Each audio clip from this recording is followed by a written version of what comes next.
यह कहानी लेखक की अपनी भावनाओं के द्वारा लिखी गई है। इस कहानी को सुनकर आप अपना मनोरंजन कर सकते हैं। इस कहानी में दर्शाए गए पात्र, उत्पादन और घटनाएं सभी काल्पनिक हैं। कहानी किसी भी व्यक्ति के भावनाओं, प्रथाओं और परंपराओं का अपमान नहीं करती है। यह कहानी पूरी तरह से काल्पनिक है। दोस्तों, सिर्फ आपसे एक ही रिक्वेस्ट है कि आप हमारी वीडियो को लाइक और सब्सक्राइब कर लिया कीजिए, क्योंकि हम इसे बहुत ही मेहनत से बनाते हैं और आप बिना लाइक और सब्सक्राइब किया ही चले जाते हैं। प्लीज प्लीज प्लीज, यह आपका प्यार होगा हमारे लिए। आप हमारे चैनल को लाइक और सब्सक्राइब जरूर कर लिया कीजिए, जिससे हमें लगेगा कि हमारी मेहनत व्यर्थ नहीं जा रही है।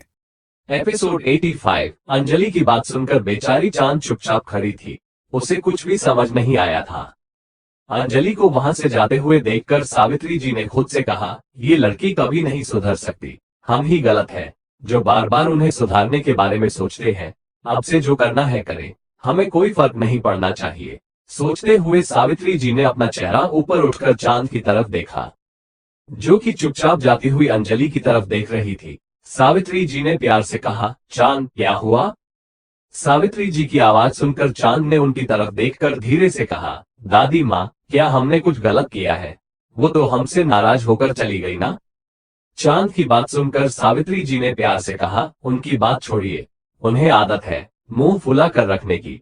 आपको जरूरत नहीं है उनकी बातों पर ध्यान देने की। अगर कोई भी आपसे कुछ कहे तो आपको उन्हें इग्नोर करना है। आपको बस उन लोगों की बातों पर ध्यान देना है जो लोग आपसे प्यार करते हैं, जो लोग आपकी परवाह करते हैं, जिनकी आप परवाह करती हो। ठीक है, लोग तो आते जाते कुछ ना कुछ कहते रहेंगे। अगर हम हर किसी की बातों पर ध्यान देने लगे तो हमारी जिंदगी जीने लायक नहीं रहेगी। सावित्री जी की बात सुनकर चांद ने चुपचाप अपना सर हिला दिया, पर वो अभी भी जाती हुई अंजलि की बातों को सोच रही थी कि आखिर उसके कहने का मतलब क्या था। पर आखिर में मासूम चांद को कुछ भी समझ नहीं आया, तो उसने बस अपना सर हिला दिया। सावित्री जी और चांद दोनों मंदिर सजाने के लिए चली गई, क्योंकि कल सुबह जन्माष्टमी की पूजा थी। इसलिए आधा काम वह आज ही करने वाली थी, ताकि कल सुबह उन्हें कोई जल्दबाजी न करनी पड़े। मंदिर को बाल गोपाल के लिए काफी खूबसूरती से सजाया गया था। वहां पर एक छोटा सा झूला लगा हुआ था, जो कि फूलों से सजाया गया था। चांद ये सब कुछ देखकर मुस्कुरा रही थी। सावित्री जी ने चांद की तरफ देखते हुए कहा, ये झूला आप और व्योम सबसे पहले झूलाएंगे। सावित्री जी की बात सुनकर चांद बड़ी बड़ी आंखों से उनकी तरफ देखने लगी। सावित्री जी ने मुस्कुराते हुए कहा, हम चाहते हैं कि जल्दी हमारे घर में एक नन्हा मुन्ना बाल गोपाल आ जाए। सावित्री जी के मुंह से यह सुनते ही चांद अपने निचले होंठ को चबाने लगी। उसके गाल गुलाबी हो चुके थे। उसे इस तरह से शर्माते हुए देखकर सावित्री जी ने हंसते हुए कहा, क्या हुआ? क्या हमारी चांद शर्मा गई? सावित्री जी की बात सुनकर चांद ने अपने दोनों हाथों से अपना चेहरा छुपाकर धीमी आवाज में कहा, ऐसे मत बोलो ना दादी माँ, हमें शर्म आती है। चांद की बात सुनकर सावित्री जी ने हंसते हुए कहा, अच्छा बाबा ठीक है, अब नहीं बोलेंगे। आपको शर्माने की जरूरत नहीं है। वैसे शर्माते हुए आप सच में बादलों के पीछे छुपा हुआ चांद लगती है। सावित्री जी की बात सुनकर चांद हंसने लगी। कुछ देर बाद उन्होंने डेकोरेशन कंप्लीट कर ली थी। कल बस उन्हें पूजा करनी थी।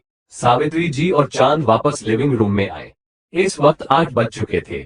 डिनर की प्रिपरेशंस हो चुकी थी और सर्वेंट सबको बुलाने के लिए जा रहे थे। सावित्री जी ने कहा, चलिए सब लोग आने तक हम दोनों वहां पर जाकर बैठ जाते हैं। चांद ने बस अपना सर हिलाया और जाकर सावित्री जी के साथ वाली कुर्सी पर बैठ गई। सावित्री जी ने प्यार से कहा, आप उसे कुर्सी पर बैठ जाइए। वहां पर व्योम बैठते हैं, इसलिए आप उनके बगल में बैठिए। सावित्री जी की बात सुनकर चांद ने धीरे से कहा, नहीं दादी माँ, हमें आपके पास बैठना है। चांद को अभी भी व्योम की बातें याद आ रही थी, साथ ही उसका परेशान करना। इसलिए वो थोड़ी देर के लिए व्योम से दूर रहना चाहती थी। चांद की बात सुनकर सावित्री जी ने उसे ज्यादा फोर्स नहीं किया। अध्याय भी आकर चांद के बगल में बैठ गया। अब चांद, सावित्री जी और अध्याय दोनों के बीच में बैठी हुई थी। विधि जी, विकास जी भी नीचे आ चुके थे और वह दोनों डाइनिंग टेबल की दूसरी तरफ बैठे हुए थे।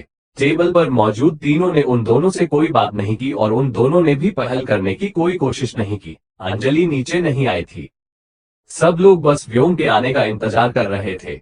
वह भी स्टडी से निकालकर अपनी कुर्सी के पास आकर बैठ गया। उसका ध्यान चांद पर गया, जो कि उसे दूर अध्याय और सावित्री जी के पास बैठी हुई थी। उसने खुद से कहा, क्या मुझ में कांटे लगे हैं जो यह मुझे इतना दूर जाकर बैठी है? इसे तो मैं रूम में बताऊंगा। सोचते हुए व्योम की नजरें टेढ़ी हो गई। वही चांद जो कि धीरे धीरे अपना चेहरा ऊपर उठकर टेढ़ी नजरों से व्योम की तरफ देखने की कोशिश कर रही थी। उसके चेहरे के एक्सप्रेशन देखकर चांद ने धीरे से कहा, क्या वो सच में हमसे फिर से नाराज हो गए? चांद बेचारी यही सब सो रही थी क्योंकि उसे लग रहा था कि उसके व्योम से दूर बैठने की वजह से वो उससे नाराज हो चुका है। अब इनोसेंट चांद को कौन बताया कि सच में उसका पति नाराज हुआ है, पर यह सोचकर कि उसकी बीवी को उसके पास आना पसंद नहीं है। सभी लोग चुपचाप अपना डिनर कर रहे थे।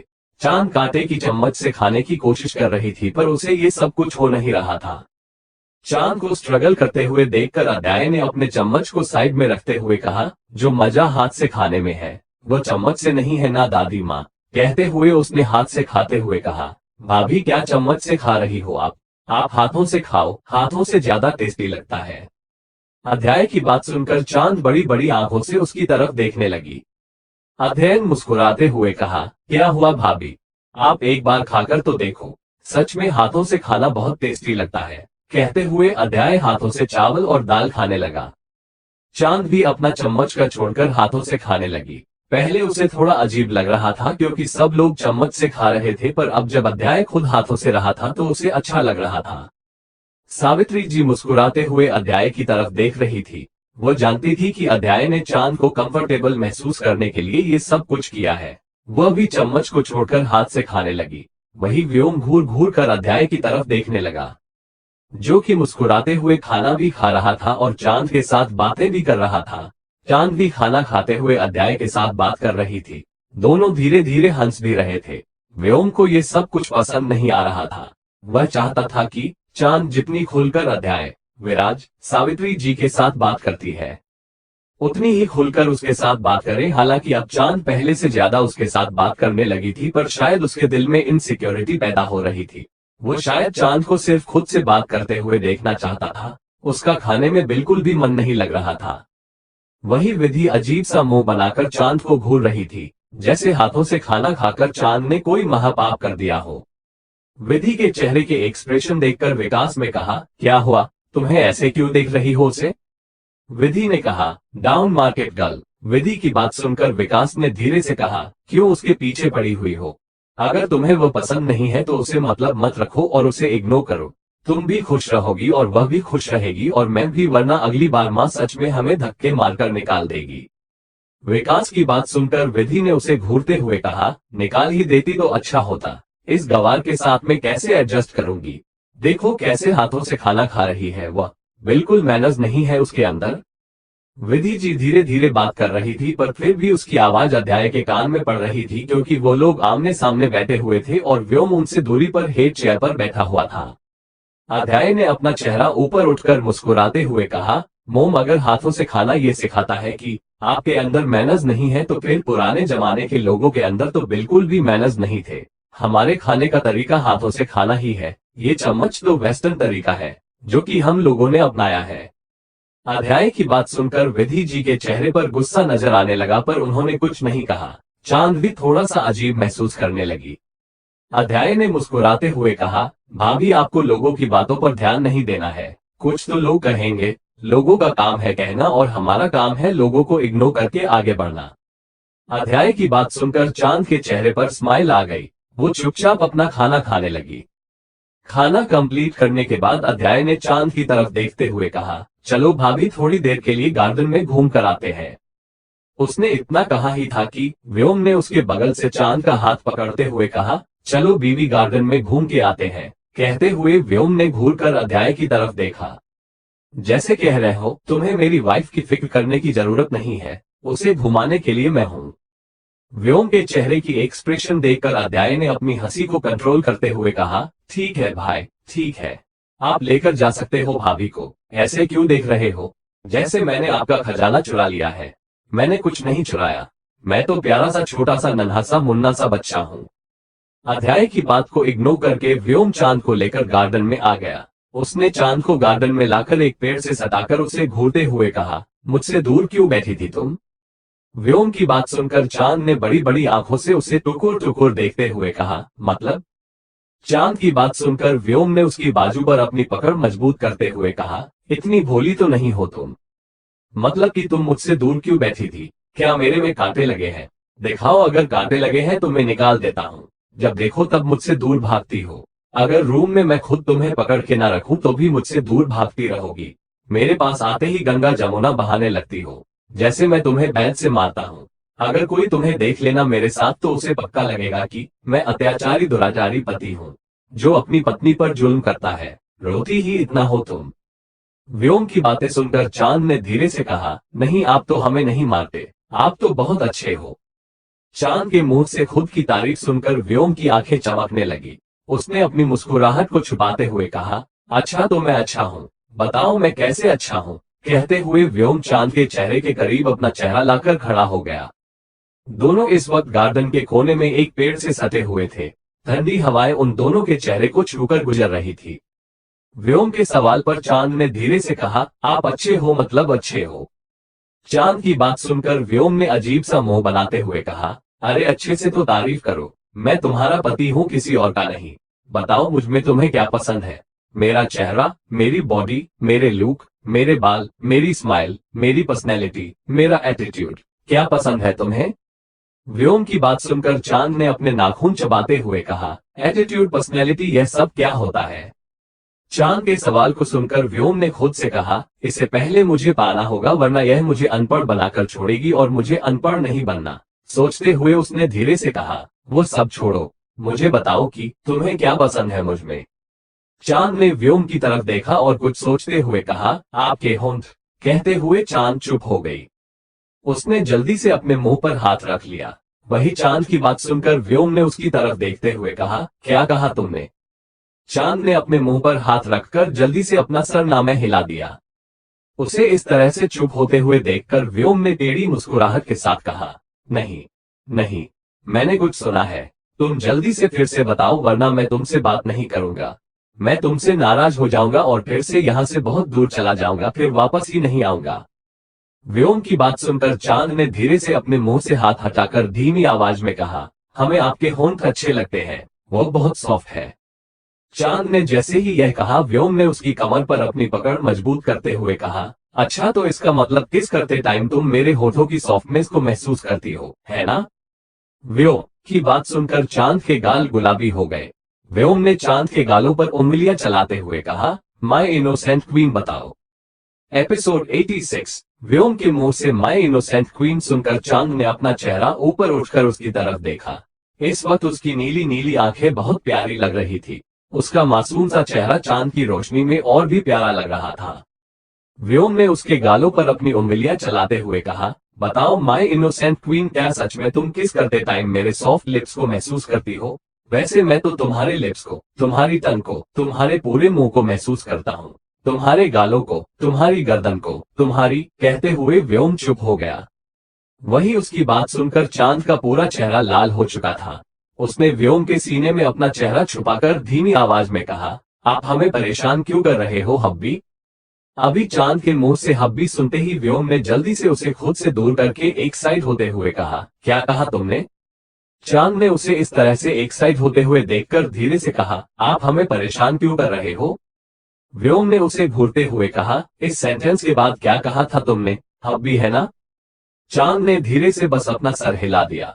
व्योम ने उसे कमर से पकड़कर गोद में उठाया और गोल गोल घुमाते हुए कहा, फिर से कहो, मुझे तुम्हारे मुंह से हब्बी सुनना बहुत पसंद है, बहुत ज्यादा।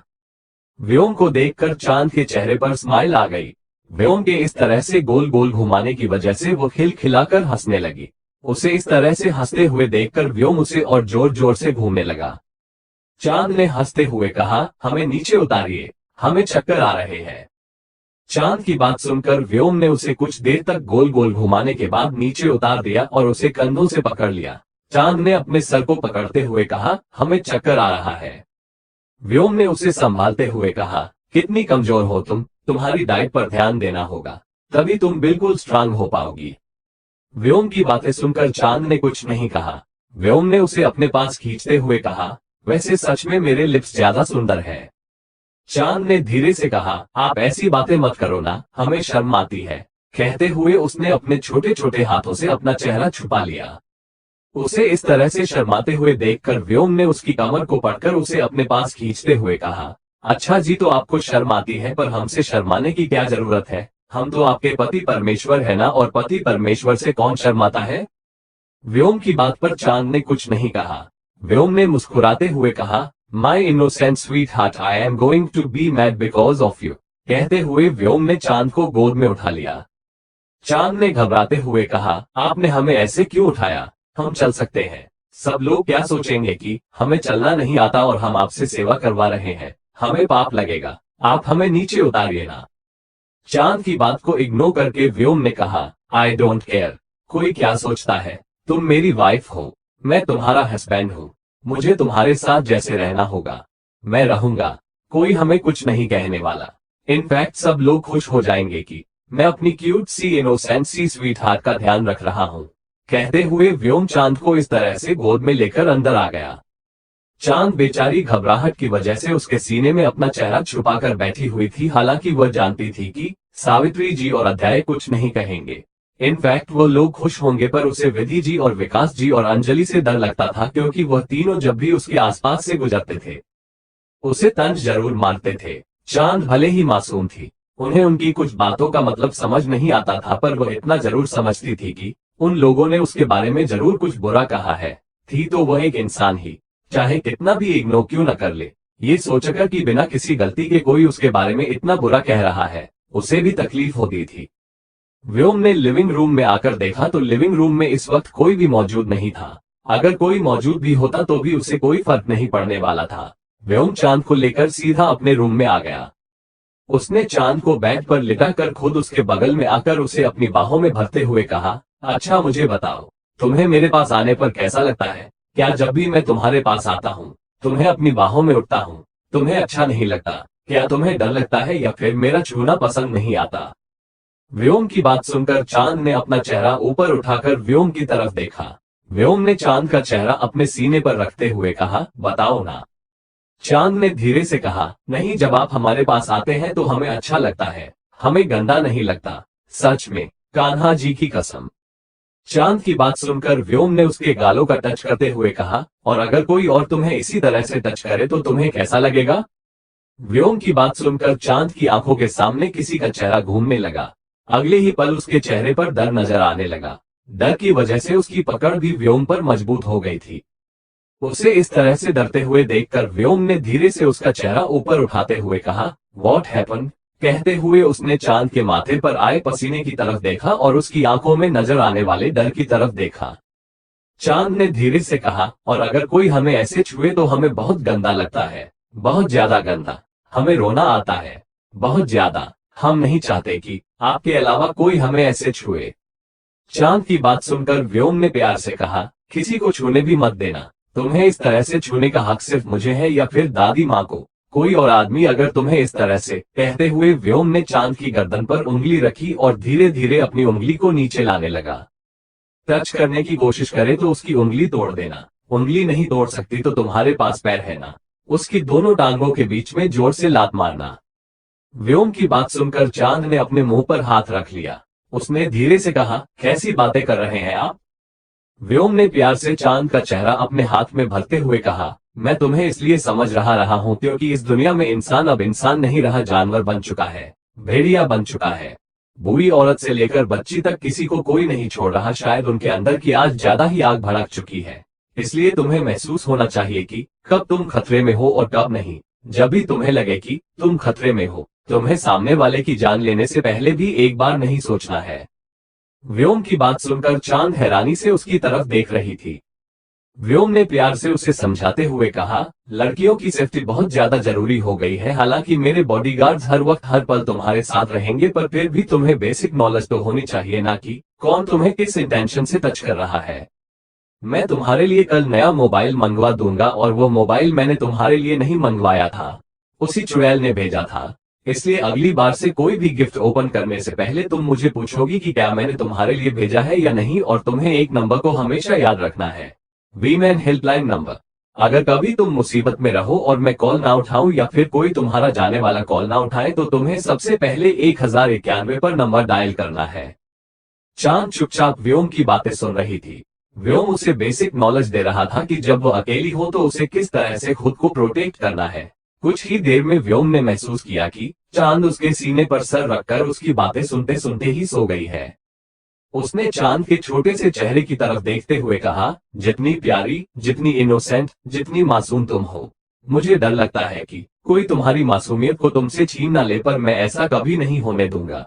मैं तुम्हें कभी ऐसी मुसीबत में फंसने नहीं दूंगा। तुम्हारा हस्बैंड हर वक्त हर पल तुम्हें प्रोटेक्ट करने के लिए तुम्हारे साथ खड़ा रहेगा मेरी चांद। कहते हुए व्योम ने चांद के गालों को चूम लिया और उसे मजबूती से गले लगाकर लेट गया। नेक्स्ट मॉर्निंग चांद अंगड़ाई लेकर उठकर बैठ गई। उसके बाल बिखरे हुए थे और इस वक्त वो काफी ज्यादा क्यूट लग रही थी। उसने आसपास नजरें घुमा कर देखा तो व्योम इस वक्त उसके आसपास मौजूद नहीं था। व्योम को अपने पास ना देखकर उसे हल्की उदासी महसूस हुई। वो उठकर सबसे पहले उसी का चेहरा देखना चाहती थी, पर अब वो क्या ही कर सकती थी। उसने अपने बालों को समेटकर जुड़ा बनाया और नीचे झुककर धरती को प्रणाम करते हुए कहा, है धरती माँ, आप हमारा भार उठाती है, उसके लिए धन्यवाद। कहते हुए चांद ने फ्लो को टच किया और अपने माथे से लगा लिया। इस वक्त व्योम रूम का दरवाजा खोलकर अंदर आया। वो अभी अभी जिम से बाहर आया था। उसने शर्ट नहीं पहनी हुई थी, सिर्फ ट्राउजर पहना हुआ था। उसकी पूरी बॉडी पसीने से भीगी हुई थी। चांद को इस तरह से जमीन को टच करते हुए देखकर उसने अजीब सा मुंह बनाते हुए कहा, वॉट आर यू डूइंग, कर क्या रही हो तुम, जमीन को क्यों छू रही हो इस तरह से। व्योम के सवाल को सुनकर चांद ने अपना चेहरा ऊपर उठाकर देखा। व्योम को देखते ही उसके गाल गुलाबी हो गए। उसने अपना चेहरा दूसरी तरफ करते हुए कहा, धरती माँ, दिन भर हम सभी पृथ्वीवासियों का भार झेलती है, तो हमें उन्हें धन्यवाद कहना चाहिए ना। जब भी हम सुबह नींद से उठते हैं तो हमें सबसे पहले इस धरती माँ को प्रणाम करना चाहिए, जो दिन भर हमारा भार उठाती है। चांद की बात सुनकर व्योम ने कुछ नहीं कहा। उसने चांद के पास आकर धीरे से कहा, मुझसे नजरें क्यों चुरा रही हो, तुम मेरी तरफ देखो। चांद ने धीरे से कहा, नहीं, अपने कपड़े पहन लो, तभी हम आपकी तरफ देखेंगे। चांद की बात सुनकर व्योम ने कहा, तुम्हें दिख नहीं रहा, मैंने कपड़े पहने हैं, बस शर्ट नहीं पहनी है। अब शर्ट ना पहनने से तुम मुझसे यह नहीं कह सकती कि मैंने कपड़े नहीं पहने, और अगर नहीं भी पहने तो तुम मुझे बिना कपड़ों के देख सकती हो। I am your husband. Vyom की बात सुनकर चांद बेचारी ने कुछ नहीं कहा। उसे तो व्योम की हर एक बात से शर्म आती थी। चांद ने धीरे से कहा, हटिए, हमें नहाने जाना है, आज कान्हा जी का जन्मदिन है। चांद को इस तरह से उठते हुए देखकर व्योम ने उसके हाथ को पकड़कर उसे अपने पास खींचते हुए कहा, तो क्या हुआ, तुम उनकी राधा नहीं हो, तुम तो मेरी राधा हो। व्योम की बात सुनकर चांद के गाल फिर से गुलाबी हो गए। व्योम ने पीछे से उसे गले से लगाकर उसकी गर्दन को किस करते हुए कहा, तुम मेरी राधा हो ना। चांद ने धीरे से बस अपना सर हिला दिया। व्योम ने उसके गालों को किस करते हुए कहा, तुम तो कश्मीरी से हो सेब, जब देखो तब शर्माती रहती हो। कहते हुए व्योम हंसने लगा। चांद ने जल्दी से उसे खुद से दूर किया और भाग अगर बाथरूम के अंदर चली गई।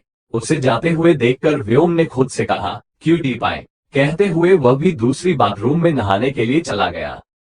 कुछ देर बाद चांद ड्रेसिंग टेबल के सामने खड़ी होकर इयररिंग्स पहन रही थी। व्योम भी दूसरे रूम से रेडी होकर अपने रूम में आ गया था। वो मोबाइल में कुछ मेल चेक कर रहा था। तभी उसे घुंघरू की आवाज सुनाई दी। उसने धीरे से अपना चेहरा ऊपर उठाकर देखा तो उसका ध्यान ड्रेसिंग टेबल के सामने खड़ी चांद पर गया, जिसने इस वक्त हल्के पीले कलर की चनिया चोली पहनी हुई थी। कमर पर कमरबंद, गले में एक खूबसूरत सा नेकलेस, कानों में बड़े बड़े इयररिंग्स, पैरों में पायल, हाथ में भर भर के चूड़ियां, माथे पर बिंदी, होठों पर हल्की सी लिपस्टिक। सिंपल से लुक में वह काफी खूबसूरत लग रही थी। उसे देखकर व्योम ने अपनी जगह पर मूर्ति की तरह खड़ा रह हो गया। उसे ऐसा लग रहा था जैसे उसके आसपास उसका रूम ना होकर कोई ऐसी जगह हो जहां पर वो सपने में चांद के साथ है। वो किसी सपने में खोए हुए इंसान की तरह बिना पलके झपकाए चांद को देख रहा था। वही चांद अपने माथे की बिंदी को सेट कर रही थी। उसने मिरर में खुद की तरफ देखकर मुंह बनाते हुए कहा, कुछ बाकी है क्या। उसने इतना कहा ही था कि उसे व्योम के ठंडे हाथ अपने पेट पर महसूस हुए, जिसे महसूस करके उसने सुकून से अपनी आंखें बंद कर ली। एपिसोड 87। चांद की बंद आंखों को देखकर व्योम ने उसके कंधे पर अपनी गर्दन रखकर धीरे से कहा, बताओगी क्या बचा है। चांद ने धीरे से कहा, आप क्या कर रहे हैं, हमें गुदगुदी हो रही है। चांद को अजीब सा लग रहा था। व्योम उसके नाजुक से पेट पर उंगलियां चला रहा था, जिसे महसूस करके उसकी पूरी बॉडी में अजीब सी सिरहन पैदा होती हुई महसूस कर पा रही थी। उसके गाल भी गुलाबी हो चुके थे। व्योम ने उसकी गर्दन पर किस करते हुए कहा, कुछ नहीं, मैं तुम्हें बस बता रहा था कि क्या कमी है, देखो मेरी तरफ। कहते हुए व्योम ने चांद को पलटकर अपनी तरफ किया। उसने चांद का छोटा सा चेहरा अपने हाथों में भरकर उसके पूरे चेहरे को देखा और फिर आगे बढ़कर उसके माथे को चूमते हुए कहा, तुमने मेरे नाम का सिंदूर नहीं लगाया है, तुम्हें पता है अगर ऐसा नहीं किया जाए तो पति मर जाता है। व्योम ने इतना कहा ही था कि चांद की आंखों में आंसू आ गए। उसे फिर से रोते हुए देखकर व्योम ने कहा, अरे रो क्यों रही हो? उसने इतना कहा ही था कि चांद ने दोनों हाथों से उसे मारकर खुद से दूर करते हुए कहा, हमसे दूर रहो, हमसे बात मत करना आप, और हमने सिंदूर लगाया है। कहते हुए उसने अपना मांग टीका उठाकर व्योम को सिंदूर दिखाया। सिंदूर देखकर व्योम ने प्यार से कहा, सॉरी सॉरी, मुझे नहीं देखा था, पर तुम रो क्यों रही हो? रोना बंद करो ना, तुम कितनी ब्यूटीफुल लग रही हो, आंसुओं की वजह से तुम्हारा मेकअप खराब हो जाएगा। व्योम की बात सुनकर चांद ने उसे गुस्से से देखते हुए कहा, हमसे बात मत करना आप हमेशा बुरी बुरी बातें कहते हो। कहते हुए चांद सिसकने लगी। उसे रोते हुए देखकर व्योम ने उसके पास आकर प्यार से कहा, सॉरी ना, मैंने ऐसा क्या कह दिया जो तुम इतना नाराज हो गई? मैंने तो बस इतना कहा था कि मैं मर। उसने इतना कहा ही था कि चांद ने उसके मुंह पर हाथ रखकर रोते हुए कहा, आप बहुत बुरे हो, ऐसी गंदी बातें कौन करता है? अगर आपको कुछ हो गया तो फिर हमारा क्या होगा? हम भी मर जाएंगे। चांद की बात सुनकर व्योम ने प्यार से उसे अपने पास खींचते हुए कहा, सॉरी सॉरी, तुम इस बात पर रो रही थी, मुझे नहीं पता था कि मेरी एक छोटी सी बात सुनकर तुम्हें इतना ज्यादा दर्द होगा कि तुम रोने लगोगी। अगली बार से मैं कभी भी ऐसी बातें नहीं कहूंगा, पक्का प्रॉमिस, पर अब रोना बंद करो। व्योम की बात सुनकर भी चांद सिसक रही थी। उसने रोते हुए कहा, अच्छे दिन में आप बुरी बातें करते हो, अब हमारा सारा दिन खराब जाएगा, आप बहुत बुरे हो, बहुत ज्यादा बुरे।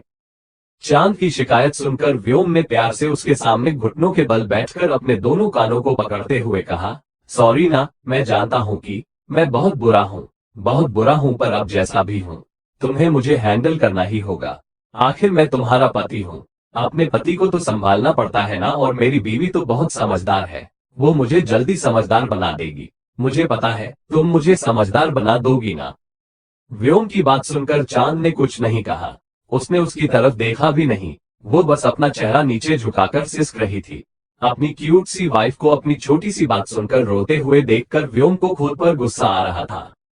उसने तो बस ऐसे ही वो बात कह दी थी, उसे क्या पता था कि उसकी एक बात का उसकी वाइफ पर इतना ज्यादा असर होगा कि उसकी मासूम से चांद रोने लग जाएगी। वो जल्दी से उठकर खड़ा हो गया। उसने चांद को अपने सीने से लगाकर प्यार से कहा, सॉरी ना, सॉरी, तुम कहोगी ना तो उठक बैठक लगाऊंगा, पर तुम रोना बंद करो। तुम रोते हुए ना बिल्कुल भी अच्छी नहीं लगती, मुझे तुम्हारी आंखों में ना आंसू बिल्कुल नहीं पसंद, तुम मेरी बात मान जाओ प्लीज। चांद काफी देर तक सिसकती रही। आखिर में जब मैडम की टंकी खाली हो गई तो उसने रोना बंद कर दिया। उसने अपने छोटे छोटे हाथों से अपने आंसू साफ करके व्योम को घूरते हुए कहा, हम आपसे बात नहीं करेंगे, आप हमेशा बुरी बातें कहते हो, हमने आपसे कहा था ना, अच्छे दिन पर बुरी बातें नहीं करते, पर फिर भी अपने बुरी बातें कही। अब हम आपसे एक दिन बात नहीं करेंगे। कहते हुए चांद ने अपनी छोटी सी उंगली को सामने कर दिया। व्योम ने मुस्कुराते हुए कहा, अच्छा तो तुम मुझसे एक दिन बात नहीं करोगी, पर फिर मैं एक दिन क्या करूंगा? मुझे लगता है कि फिर मुझे दूसरी वाइफ लेकर आनी होगी। आखिर मेरी वाइफ मुझसे रूठी हुई है, तो फिर मैं अपने लिए वाइफ कहां से ढूंढूं? व्योम की बात सुनकर चांद ने उसकी तरफ देखा और फिर से रोने लगी। चांद ने रोते हुए कहा, आप और ज्यादा बुरे हो, हम 2 दिन बात नहीं करेंगे, जाओ जिसके पास जाना है जाओ। कहते हुए चांद वहां से बाहर भाग गई। उसे जाते हुए देखकर व्योम ने खुद से कहा, गॉड, मेरी क्राई बीवी दिन भर रहती है, भगवान मैं क्या करूं? छोटा सा मजाक तो किया था, छोटे से मजाक को इतना सीरियस लेकर कितना रोती है ये लड़की। पता नहीं दादी से शिकायत करेगी तो दादी मेरा क्या हाल करेगी, कहीं मेरी टांगे ना तोड़ दे। सोचते हुए व्योम ने अपना सर हिलाया और अपने बालों को बनाकर जल्दी से नीचे आ गया। वहीं कॉरिडोर में आकर चांद ने जल्दी से अपने आंसू साफ किए। इस वक्त वह काफी खूबसूरत लग रही थी। रोने की वजह से उसका चेहरा गुलाबी हो गया था और वह और ज्यादा खूबसूरत लग रही थी। बस उसकी आंखें हल्की हल्की लाल नजर आ रही थी। उसने खुद को शांत किया और धीमे कदमों से चलती हुई सीढ़ियों से नीचे आ गई।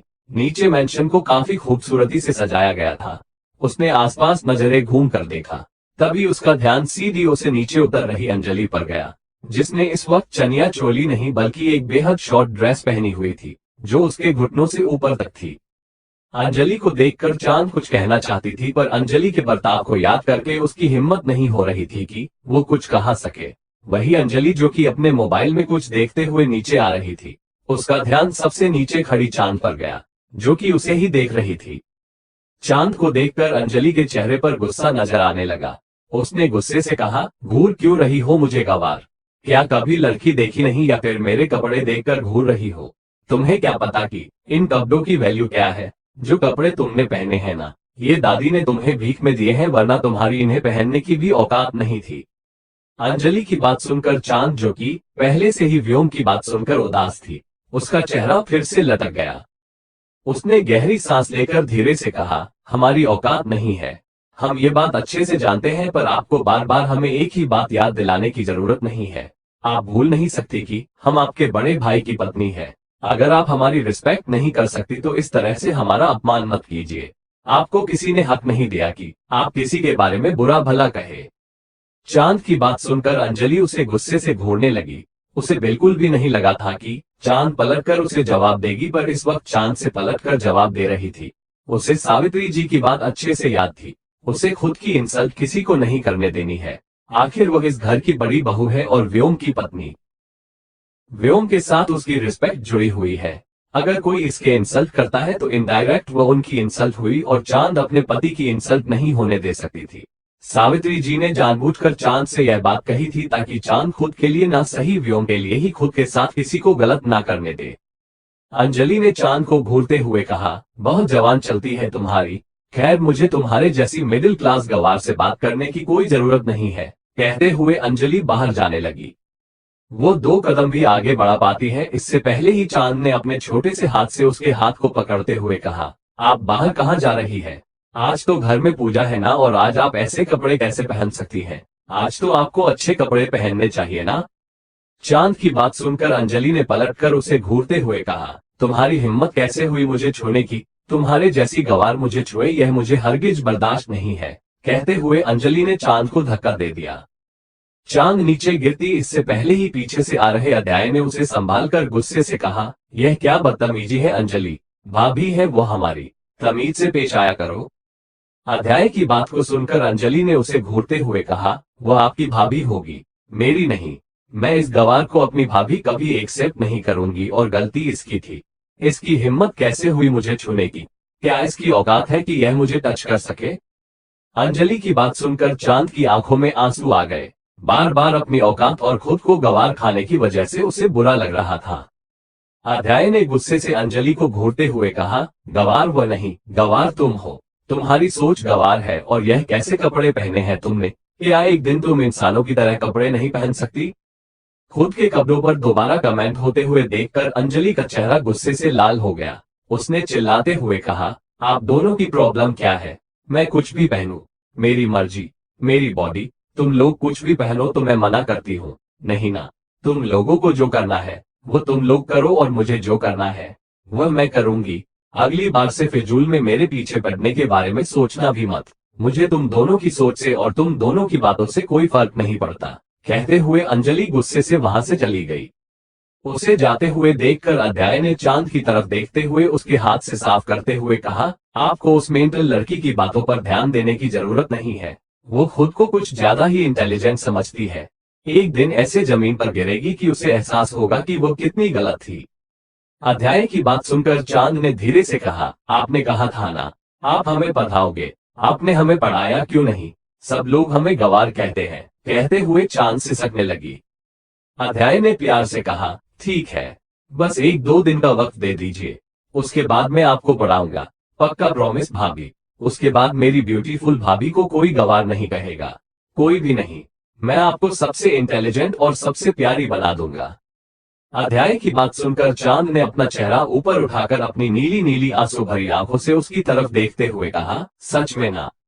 अध्याय ने उसके गालों को खींचते हुए कहा, सच में भाभी। अब तक व्योम भी नीचे आ चुका था। उसने ज्यादा कुछ तो नहीं देखा था, बस उसने इतना देखा था कि अंजलि गुस्से से चांद से कुछ कह रही थी और अध्याय उसे प्रोटेक्ट कर रहा था। व्योम जानता था कि उसके भाई के दिल में चांद के लिए बहन की तरह फीलिंग है, पर फिर भी वह चाहता था कि चांद सिर्फ उसके पास रहे। उसने नीचे आकर चांद को अपने पास खींचते हुए कहा, अब फिर से क्यों रो रही हो तुम? व्योम को अपने पास देखकर चांद को फिर से याद आ गया कि व्योम ने अपने रूम में क्या कहा था। उसने अपना चेहरा दूसरी तरफ कर लिया और कुछ नहीं कहा। चांद को इस तरह से व्योम को इग्नोर करते हुए देखकर अध्याय की आंखें बड़ी बड़ी हो गई। उसे यकीन नहीं हो रहा था कि उसकी क्यूट सी इनोसेंट सी भाभी उसके भाई को इग्नोर कर रही है। उसका भाई जिसे कोई भी इग्नोर नहीं कर सकता था, आज फाइनली उसे उसकी टक्कर की कोई मिली थी।